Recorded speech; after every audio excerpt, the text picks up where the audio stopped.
that's basics of chakras. Believe it or not, we haven't even begun to scratch the surface of this incredible and complex topic. Chakras 2 will be a few weeks away though.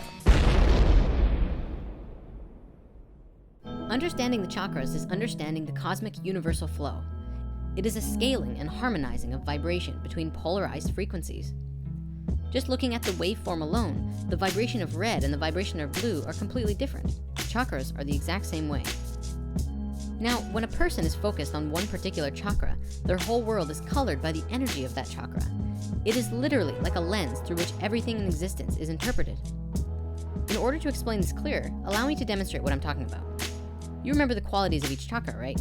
We covered that in part 1. The brief overview is survival, sex, willpower, love, and emotion, sound, sacred geometry of creation, and finally, spiritual awareness and understanding.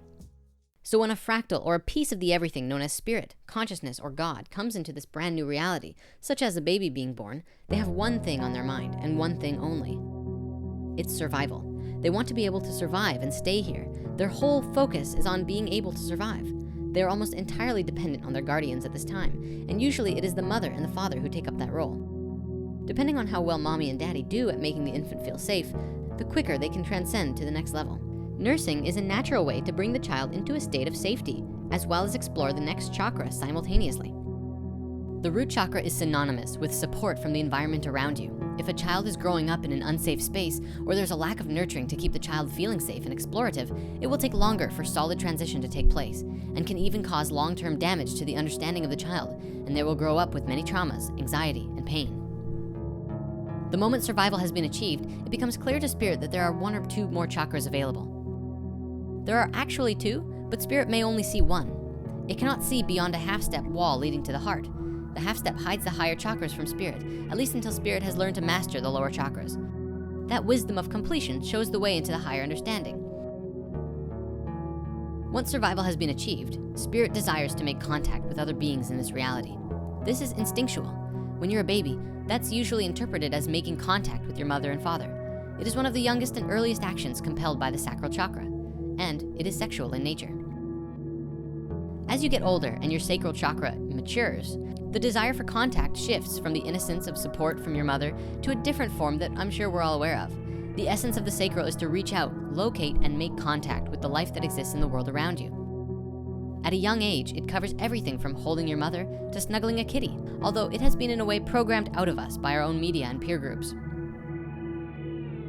Now that spirit has survived and made contact with other life in the world, the 3rd chakra that is available is called the solar plexus, willpower.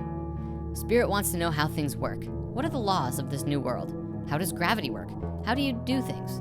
Using your willpower, you try and control the physical world, picking up toys and playing with them, moving things around. We're all familiar with the age called the terrible twos.